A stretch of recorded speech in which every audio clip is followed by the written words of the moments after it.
Mother. Together, we will reclaim our world.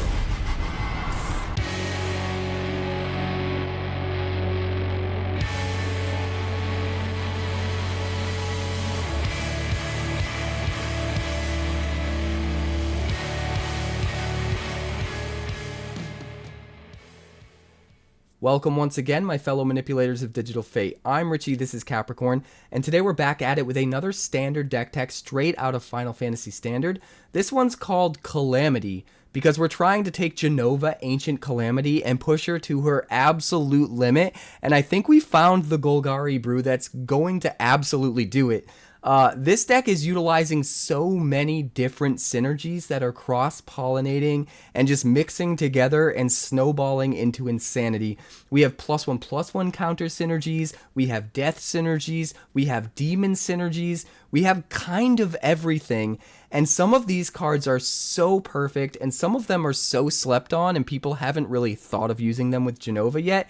And I absolutely love it. Before we dive into the deck and then get to the gameplay, please like the video. It helps me get it out to so many more people and helps the channel grow. And also subscribe if you're new because I have more deck techs on the way.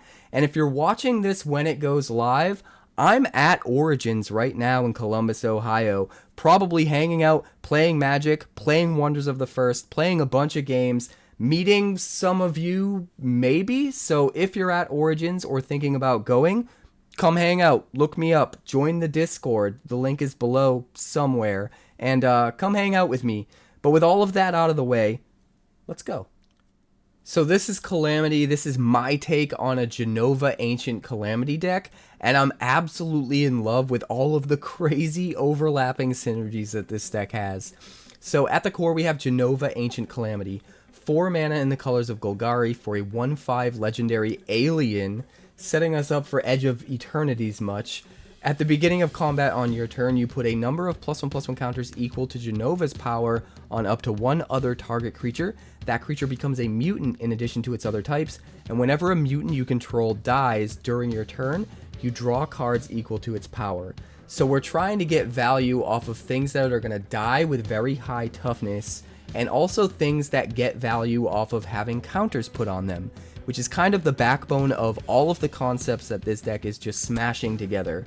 First of all, we've got 4 copies of Fenrir because it curves into Jenova so well.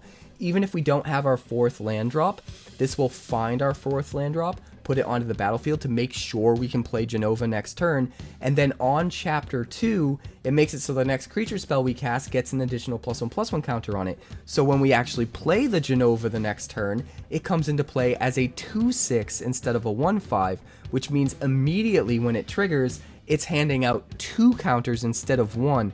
So we're getting exponential value off of Fenrir into Jenova. And then as long as we have the creature with the highest power on chapter 3, when this thing goes away, it's going to draw us an extra card as well.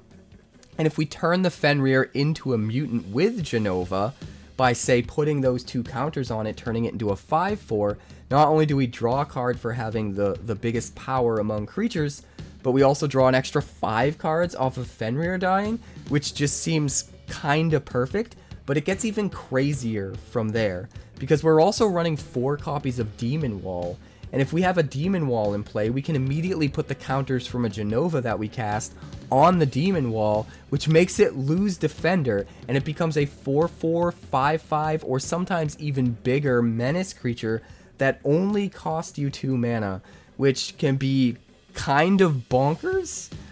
We've also got 3 copies of Rock-Curse Rakshasa because it can work in a similar way. It's a 5/5 trampler for 2 mana, but it has Decayed, so it can't block, and if it attacks, you have to sacrifice it after combat.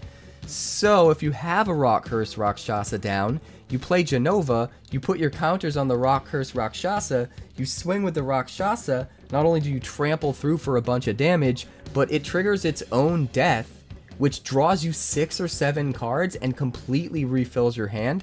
So even if they untap and kill the Jenova after that, you got so much value that it kind of doesn't matter. You just outvalue your opponent, just keep playing everything, and eventually they can't keep up. It's completely insane. Not only that, but you can use the renew ability from the graveyard to make all of their creatures unable to block so that you can win the game quicker, or have to be sacrificed if they do attack with those creatures, which sometimes gets rid of a very relevant threat before it can hit you multiple times and kill you, which can be really, really important. And of course, because we're running a bunch of 2-drop demons, we're running 4 copies of Unholy Annex, which is just utterly absurd in this deck. We're going to be draining, we're going to be drawing, we're going to be jamming everything on the battlefield and drawing even more off of Jenova. It's just so sweet. And then if we absolutely need to, we can pump 5 mana into Ritual Chamber, make a 6/6 black flying demon token so that we can keep the draining coming, and it's really, really crazy. We've also got 3 copies of Warden of the Grove, 3 mana 2/2. At the beginning of your end step, you put a counter on it, and whenever another non-token creature you control enters, it endures X, where X is the number of counters on this creature. So this is a really good way to make sure our creatures enter with counters already on them. If we play a Demon Wall after Warden of the Grove, it'll automatically enter with a counter and not have Defender like right out of the gate. Same thing with Jenova. If we play Jenova after a Warden, we can have it enter with 1, 2, maybe even more counters on it already, so that it's able to spit out even more counters, and then maybe we just pile those counters on the Warden itself so that the Warden makes things even bigger or spit out big creature tokens on subsequent turns. So they end up kind of overlapping their synergies and making each other better and snowballing into a lot of insanity. We also have 1 copy of Vincent Valentine, which I think is great. He gets counters on him whenever creatures die, equal to the power of that creature. So he can build up a ton of counters quick. But what's great about Vincent is when you attack with him, you flip him into Galleon Beast. He keeps all of his counters, but he has Trample and Lifelink, and he's base power 3/2. And then if he dies, you get to return him to the battlefield tapped. So if you target Vincent with Jenova, turn it into a mutant, give it a whole bunch of counters, swing, turn it into Galleon Beast, well, now not only are you trampling through for a metric ton of damage, gaining a bunch of life, but if it dies in combat, you draw a bunch of cards off Jenova and it just comes back as Vincent again, so that you could just keep doing it every single turn. Gas up with a full hand, get your Vincent back, rinse and repeat. Just completely crazy. We've also got 1 copy of Bristly Bill as another 2-drop. And the more I use this guy, the more I think I should probably go up to like 3 copies, because he's just been insane. 2/2 for 2, landfall, put a counter on something, pay 5 mana, double the number of counters on something. Or sorry, double the number of counters on everything, which is crazy. But if you get a Bristly Bill down early, after you play Jenova, you can start to land landfall triggers constantly and just keep beefing up the Jenova with counters, which then puts even more counters on everything else, and it just gets way out of hand, which is also why we're running 4 Fabled Passages, which are essentially counting as 2 landfall triggers, and we've also got the Fenrir's, which also hit landfall triggers. So we actually have a lot of things just organically in the deck that'll help us trigger Bristly Bill and get a ton more counters on Jenova. And if we don't have Jenova, we can put those counters on Warden to get more value off of Warden, be able to endure from her. Or maybe we just put the counters on the Demon Wall so that it can attack with Menace, and we can just be super aggressive that game. There's a lot of versatility with what Bristly Bill can do in this deck, and I love it. So future versions, maybe 3. I wouldn't fault you if you tried to go up to 3. But we wanted to try to jam some other cards into this deck, and they're kind of nuts. We have 1 copy of Esper Origins. Surveil 2, gain 2 life, all of that is nice. But flashing it back for 4 and getting a permanent back in our hand can be really, really good, especially if that permanent is our Jenova that our opponent killed, or Unholy Annex that they destroyed that was absolutely draining them into nothing over time. And then we get even more value later on, right? We get double green on Chapter 2, we can ramp out all of our stuff, and then on Chapter 3 we can buff the entire team. I think this spell is really cool. Didn't want to go too deep into it, kind of just wanted to test it in this deck as a one-of, because there's so many other cards in this deck that are just so much better. But I still wanted to include it because I think it is really good. 1-drop slot. We've got 4 Llanowar Elves to ramp us into infinity, but also to be another body to potentially stack counters on with Jenova and get more card advantage later on, which is kind of cool. And then we've also got four copies of Paw Patch Recruit. We can get this out on 1 if we don't have a better play, and anytime our opponent tries to remove stuff, we get to shoot counters around. And because there are so many cards in this deck that benefit off of counters, whether it's the Demon Wall, or the Warden of the Grove, or the Jenova, that ends up getting really, really good. But if we have the extra mana, we can also play this later on and offspring it and get 2 of them, and things just get completely nutty. The more things that can add counters, the better this deck gets. But now we get to the spice. The real spice that I think is overlooked. We're running Snakeskin Veil, which I think is a little less overlooked. Really good in this deck. 1 mana instant, put a counter on a creature you control, and give it hexproof. So in response to removal, we stop the removal, also get a counter. That can turn on our Demon Wall. It can make Warden of the Grove even better and make all of our subsequent creatures endure even more. And it can make Jenova have an extra counter so that it can dish out even more, so that it snowballs into being an even crazier card. But what gets really crazy, or I shouldn't say really crazy, but really overlooked, I think, by a lot of people, we've got Undying Malice. Does anybody remember this card from Foundations? 1 mana instant, it doesn't stop something from dying, but until end of turn, target creature gains when this creature dies, return it to the battlefield tapped under its owner's control with a +1/+1 counter. So it gives the +1/+1 counter just like the Snakeskin Veil does, but instead of protecting it with hexproof, it just lets it die and lets it come back.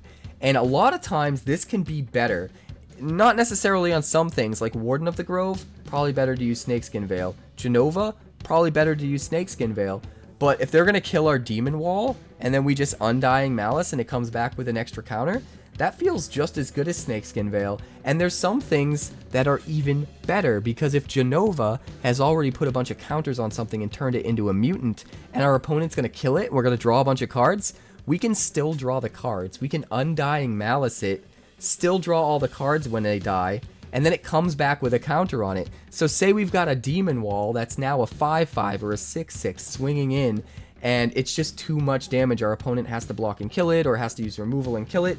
Well, now we get to draw 6 cards, still have the Demon Wall come back, still be able to trigger all of our demon synergies with Unholy Annex, and it comes back with a counter on it so that it's also still able to attack. That seems absolutely nuts. We can also play it on the Rock Curse Rakshasa, so after it kills itself with the Decayed ability, it comes back immediately and has a counter on it, so that we can do it again and draw even more cards. The fact that this kills itself every time it swings is a good thing in this deck, because it just keeps fueling cards from Jenova as long as it keeps being turned into a mutant. Just a really, really good way to make sure you're always drawing cards off of Jenova, and it's kind of nuts. So, depending on the situation, Snakeskin Veil can be better in this deck, or Undying Malice can be better in this deck. I think having an even split of 3 and 3 is probably the best way to go. You've always got options to which one you use, but no matter what, either one of them is at least going to get you enough value that you need.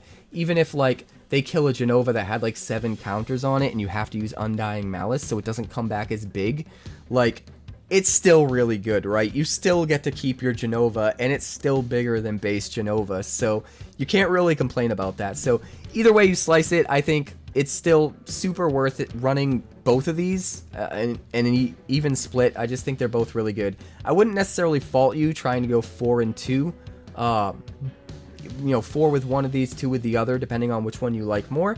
But I think 3 and 3 is just a good split, and I think this deck is kind of nuts how it ended up. We've got so many counter synergies, so many demon synergies, and it's kind of crazy because I feel like no matter which thing our opponent decides to focus on, which synergy they try to take out of the equation for us, the other one ends up triggering. If they worry about getting rid of our demons so that we can't use Unholy Annex, we end up getting our +1/+1 counter synergies and using our Warden of the Groves and our Genovas and all of that. So no matter which way our opponent goes, there's some kind of crazy synergy that we can utilize to pull way ahead. And I just love how many different synergies there are in the same deck and how they all overlap and give you value. So this is the deck. We're running 4 Verges, 4 Fabled Passages, because we definitely want the extra landfall triggers. And then, a lot of basics to go with the Fabled Passages to make sure we can turn on the Verges. Just 1 Pain Land, to get us to the green and black mana consistency that I want for the deck. We've got one Great Arashan City, which can turn creatures in our graveyards into token creatures in play if we're desperate, but because we're running so many forests or ways to find forests with Fabled Passage and Fenrir, it's a lot easier for this land to come into play untapped and not really have any downside whatsoever. And then we have one copy of Soulstone Sanctuary, because if we're in a pinch, this will be both a demon and a mutant, which is actually really cool. It can turn on our Unholy Annex synergies, and at the same time, if it dies, we draw cards off of Jenova, even if we've never put a counter on it from Jenova to turn it into a mutant, because it's all creature types right out of the gate, so it's going to be a mutant regardless, which is really awesome. So this is the deck. I think it's absolutely nuts. I can't wait to keep iterating on it, maybe try a 3-color version in the future, but for now, it's just absolutely bonkers the way it is. Don't take my word for it, let's check out the games. I'd like to thank the sponsor of today's video, Wonders of the First. Wonders of the First is a brand new collectible card game similar to games like Magic the Gathering, Yu-Gi-Oh! And Pokemon, featuring a unique action-based resource economy that helps avoid pitfalls like Mana Flood or Mana Screw, and a battlefield containing multiple realms that unlock over time as you fight for control of the stones. The first 400 card set is called Existence, and they've even partnered with Star City Games to host their competitive play tour at every single SCG-Con event starting in August. The game contains alternate borderless art variants, as well as highly sought-after limited edition numbered prints, culminating in a 1-of-1 stone foil. And the best part is that the developers have a community-first approach, with a card database and deck builder available via Cardio, as well as a version of the game available on Tabletop Simulator, all for free. For more information, be sure to check out wondersccg.com today. That's wondersccg.com. This is a keep. It's not the greatest hand in the world, but we will absolutely make it work. We're going to start with a turn 1 Paw Patch Recruit.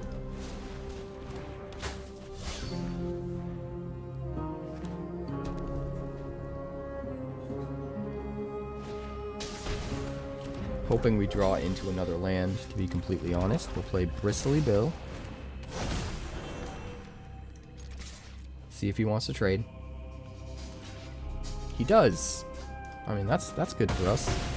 We're up a damage, and we get rid of his utility. I think he's underestimating how important that utility is in that deck. Yup. Put a counter on the Bristly Bill. We will swing. And end the turn. So, we're a little bit behind because of the Fabled Passage. But we can jam Fenrir next turn, set up for a 4th land for Jenova. Sack the Infestation Sage. Interesting.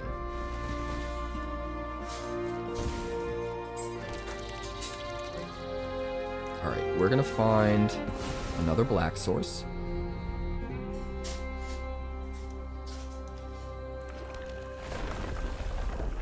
Put a counter on Bill.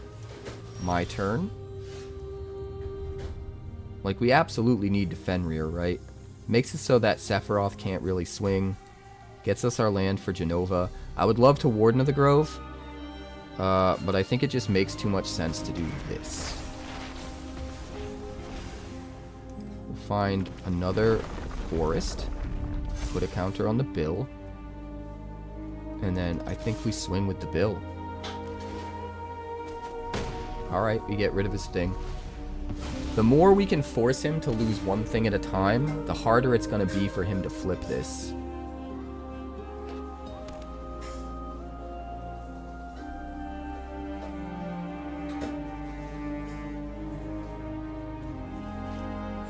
Knight Errant of Eos. Interesting. He only gets to find a 1-drop? I guess that's good enough.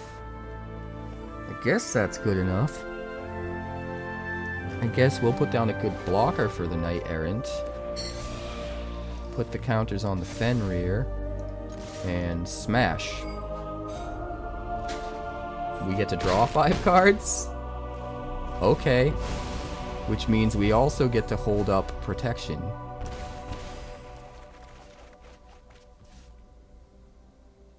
Amazing. Fabled Passage. Counter on Jenova. We've got Snakeskin Veil. I think that's going to be better for Jenova than the Undying Malice. So that's what we're going to hold up. We're going to end the turn. Have a 4/8 Jenova. We're going to discard... Man, what do we discard? I guess probably just a forest, right? It's good to have the backup Jenova just in case, even though we probably won't need it. You could go either way. I think at this point, discarding the Jenova could be fine since we have the Snakeskin Veil and we have an Undying Malice as like triple backup. I think everything he's doing is too slow and he's done for.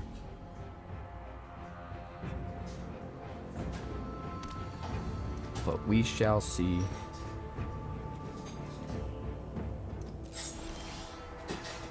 We shall see. Fabled Passage. Counter. Crack it. Gonna find another swamp this time. Counter. We're gonna go Demon Wall. We're gonna go Warden of the Grove.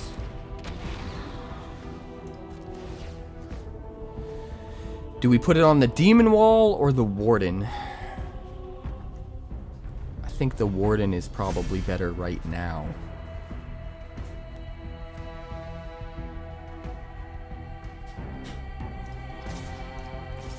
Just smash in.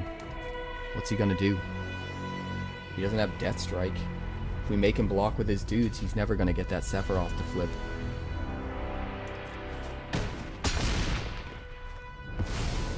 Gonna be really hard.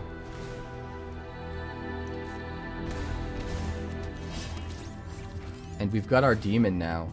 So we could just jam 2 Unholy Annexes next turn and sit back and drain 4 every turn. Get back all the life he's stealing. Insane. Endure X. Bartolome. So he can flip the Sephiroth now. But I think it's going to be too little too late. I think we're going to kill him next turn.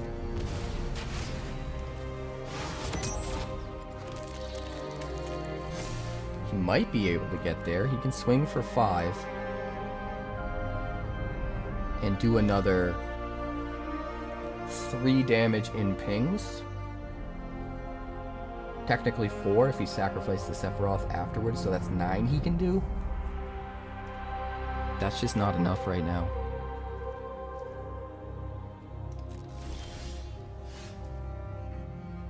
This is kinda crazy.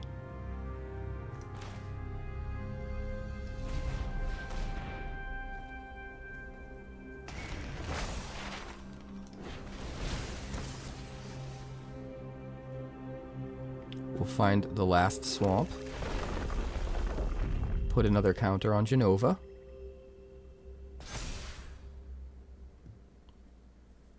Create a 7/7.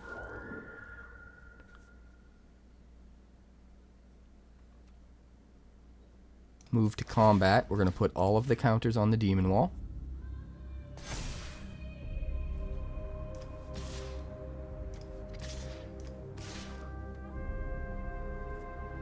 We'll hold back the Bristly Bill, I think. But a 10/10 Menace, that ain't nothing to scoff at.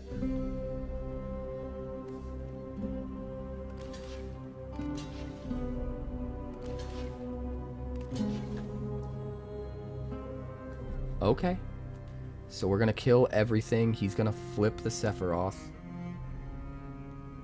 Our Demon Wall doesn't get to die. That's sad. Maybe I should have attacked with the Bristly Bill.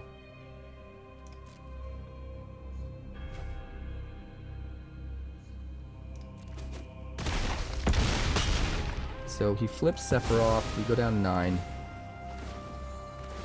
I just don't think that's enough.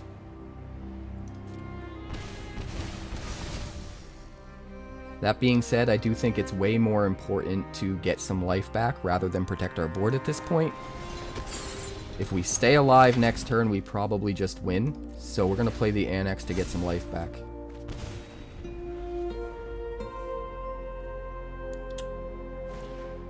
He needs a miracle, man. Voice of Victory, which isn't going to be able to mobilize this turn. Can swing 5, sack the Gorehound. Oh, sack them both. Draw 2. Put us at 9. Hit us for 5. He needs to do 4 more. I think that's it, man.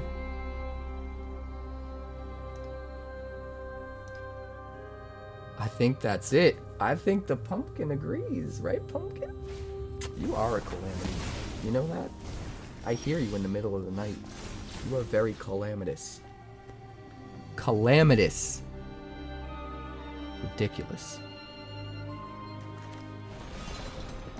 Unholy Annex. Next to combat. We'll put all the counters on. You're already a mutant. You're already a mutant. Aww.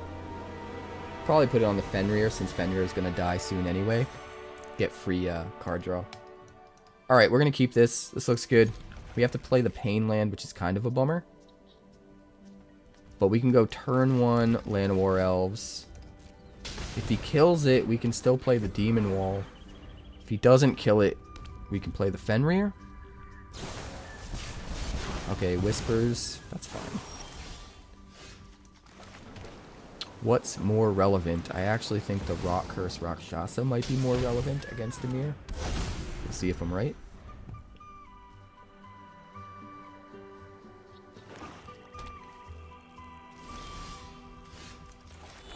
Wastewood Verge. I guess we'll go with... I mean, we could go Unholy Annex. I think if he's got a counter spell, I'd rather him counter our Fenrir. Plus, it's possible he's got, like, Negate or something like that as his counter. So we're going to do that. We're going to find black. Because there's much more black mana requirements in this deck than green. We are not going to attack with the Rakshasa.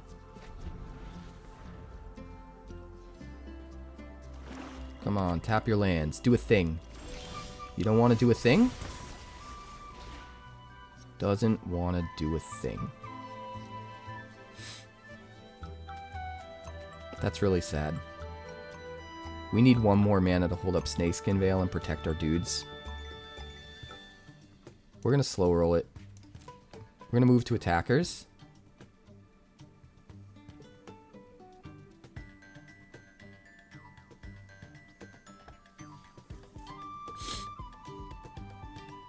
We are not going to attack with the Rakshasa. Not yet. We have the potential to draw 6 or 7 cards off that damn thing.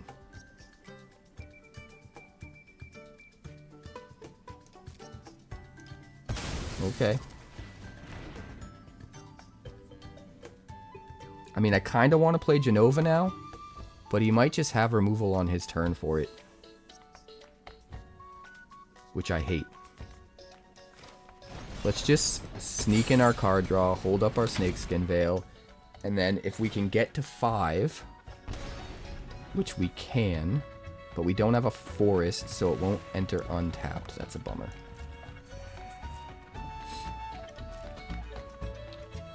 We need him to tap out. We need you to tap out, sir. Stop being a jerk. Alright. We're just going to get our value off the Unholy Annex and wait them out. We've got Malices, we got Snakeskin Veils, pass a turn. We need to get the draws off of Jenova before they kill our Jenova. I am absolutely going to Origins, Lawson. You going to come hang out with me? Prologue to Phyresis. I think we drain him out before he kills us with poison at this point. Drown in Ichor.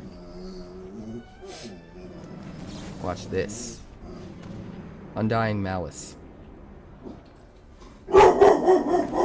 The dog's even upset about it. See? He's freaking out. Now our demon wall gets to come back with a counter on it, which means it can attack. Oh, you're gonna do it again? Lame. But that's okay. That just means you're out of gas. We're gonna find a forest. Dog, you need to shut up. We're gonna go Jenova. Move. Swing. Hit for 6. It's a mutant. It dies. We draw 6 cards. That seems good. Now, what's more important? That we drain off the Unholy Annex? Or that we hold up protection for Jenova? I think probably holding up protection for Jenova is more important. Pass. We have to discard 2 cards. Fenrir is no longer needed. And Esper Origins is good in the yard. So we'll dump those. Now we got some straight gas, boys.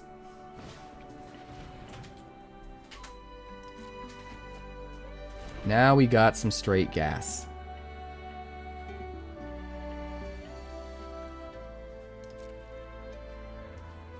My turn.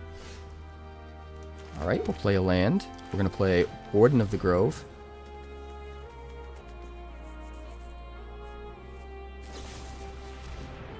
Vraska's Fall.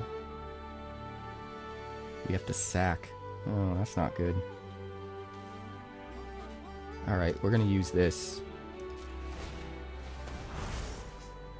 We're going to exile a Fenrir.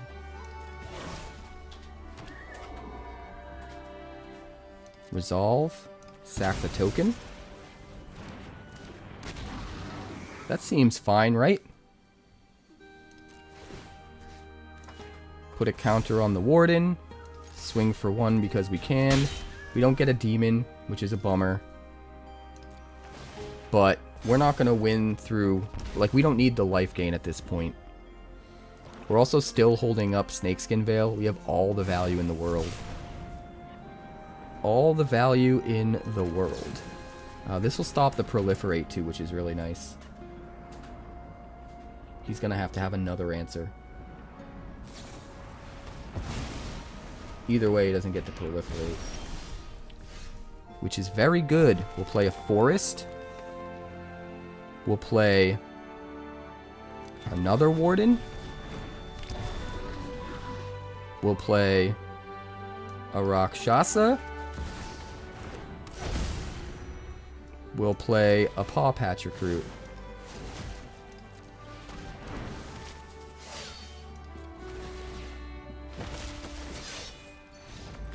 And he's gonna scoop. Yeah, that's just an insane amount of value. Insano. Captain Insano. Alright, this actually looks pretty good. We'll keep it. We're gonna start with the Paw Patch Recruit. In a perfect world, I'd love to have a different 1-drop and save this for when we have 3. But the tempo advantage is just too good to give up. Fine, we get a Burst Lightning out of their hand. That's also good. Demon Wall. Let's see if they got a Lightning Strike for it. I love when we force Mono Red to play like they're a control deck. It means you're doing something right. So we'll go Swamp, we'll go Annex, and we will Drain. Next turn, if he doesn't kill the Demon Wall, we drop another Annex and a Llanowar Elf. He didn't. And he doesn't have enough mana for a Lightning Strike. We'll just drain him out with Annexes all day. That's fine.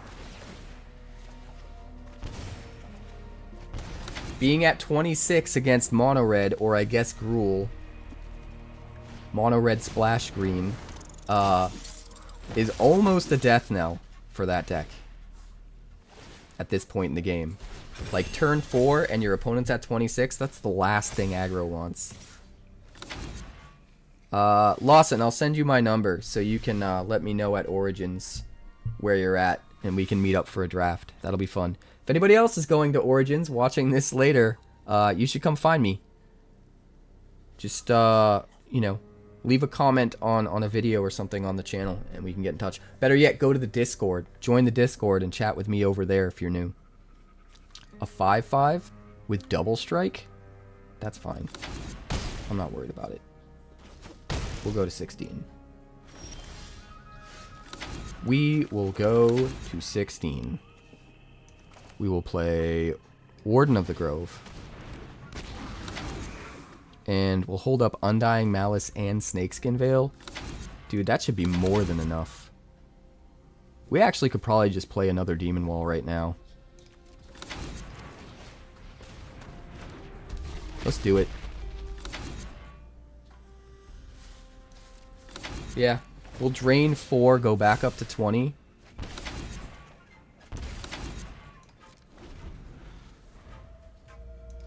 And we hold up protection. Seek the Beast, sure.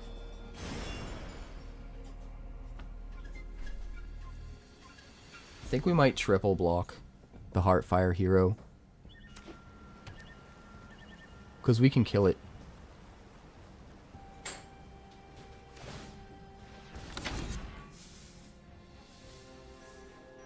Ward 1, sure.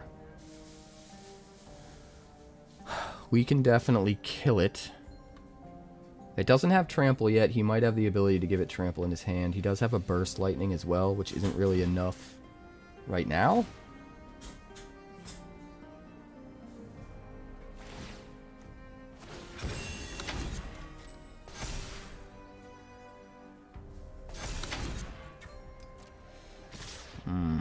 The plot thickens. No attack.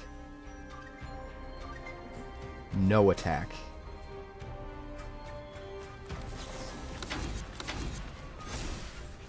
I am down with that, my friend. He's just gonna scoop it up. He can't compete with the double Unholy Annex. Good God. This hand looks pretty good. We should be able to play Llanowar Elves on 1, Llanowar Elves and Rakshasa on 2, and then Jenova on 3. And the Rakshasa dying should trigger the Jenova and draw 6 cards. Which seems kinda nuts.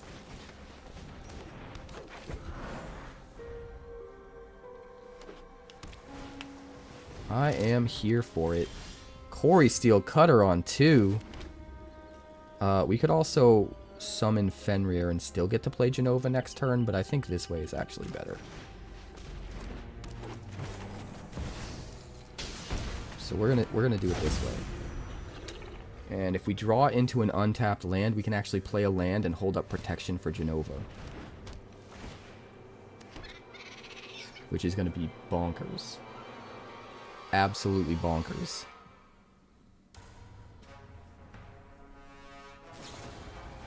Really? Wow. I did not think he would think that was enough of a threat. That is super surprising. Okay, maybe we don't play the Jenova right away. Although it could be a pretty big blocker.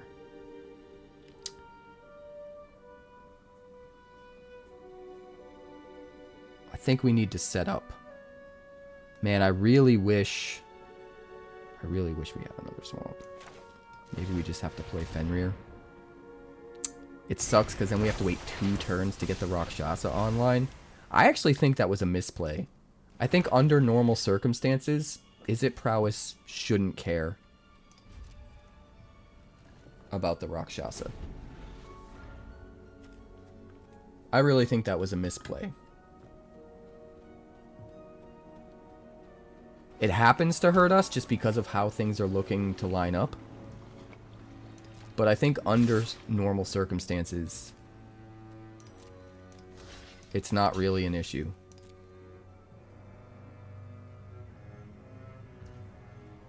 Sure. We'll trade. That's fine. Don't get a counter on my Jenova, which kind of stinks, but I'm not sure if we're actually even playing Jenova this turn anyway. We want to drop it on a turn that we can get value off of it. So I think we play this. And we play this. And we hold up Snakeskin Veil. And we find another swamp. And we pass the turn. Next turn, Jenova comes in with a counter. We put 2 counters on the Rakshasa. We draw 7 cards. Although he is going to VV off, right? But he's only got 1 card left in his hand. He can replay by leveling up. He doesn't have a lot of options, though. I'm assuming he's so out of gas he plays Opt. I don't think he bothers with Into the Floodmaw. He might. Another Monstrous Rage. But he doesn't play it on VV. That's interesting. 13. Gets his mana out of VV. Gets back.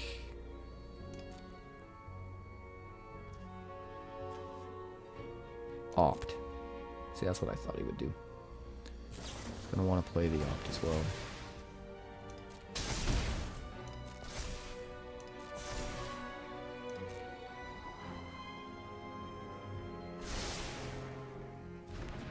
Stop forcing me to block, dude. Not cool. Oh, he just wins.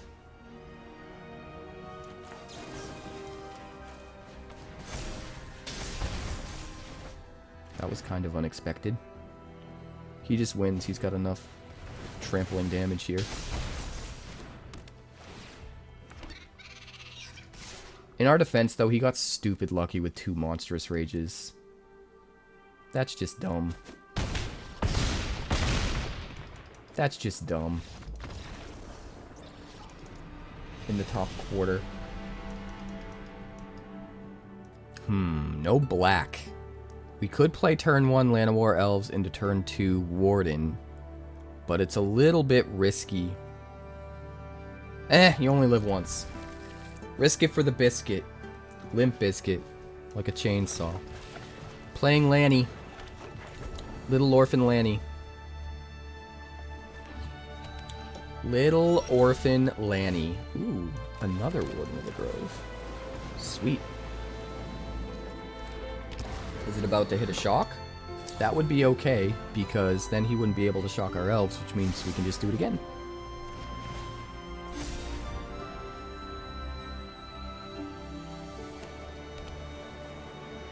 Lightning Strike it? No. No Lightning Strike. Now we have black. I don't know if that matters enough.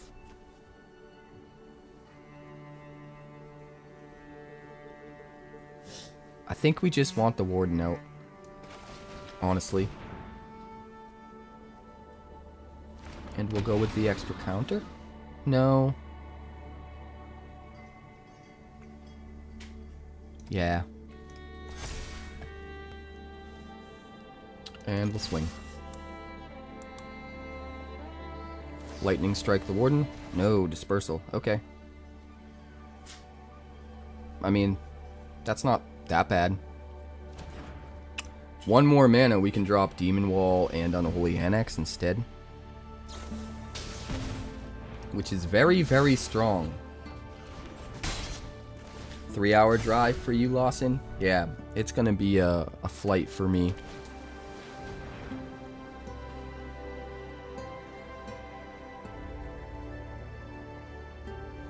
But I'm helping set up the booth at... I think I'm getting in at 10 a.m. tomorrow morning.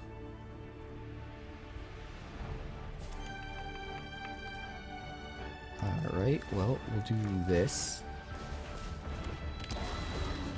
And we'll go counters, and then we'll do this. And we'll go tokens. And we'll swing 4. That seems pretty good. We don't even need black, apparently. Apparently this deck can just be a mono green deck and be fine.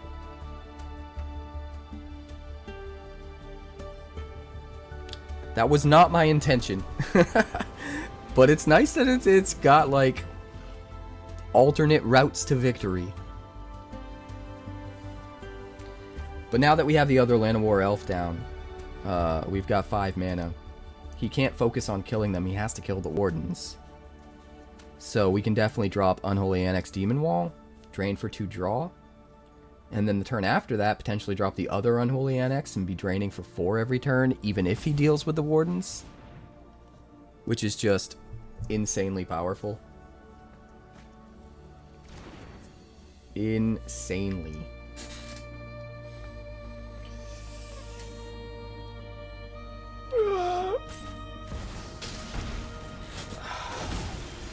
Alright.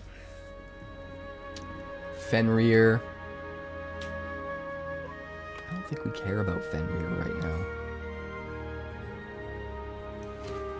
I think we care about having only 1 black mana.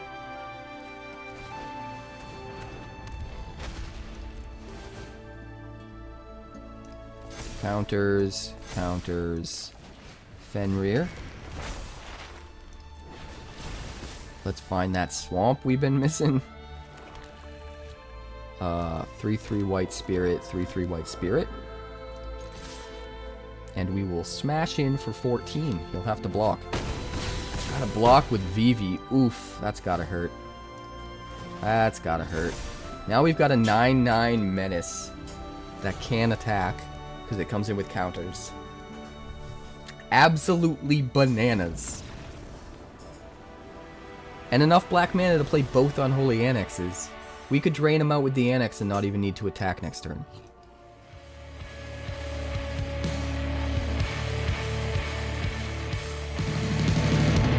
Thanks so much for checking out my channel. I'd like to give a huge shout out to all of my patrons over at Patreon.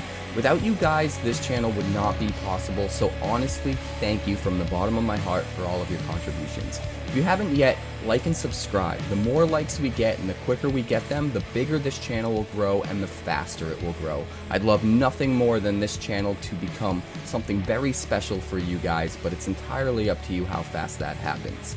Also, if you'd like more deck text, that's somewhere over there. And if you'd like to see what else the channel's been up to lately, that's somewhere up that way. Also, subscribe, circle below, do all the things.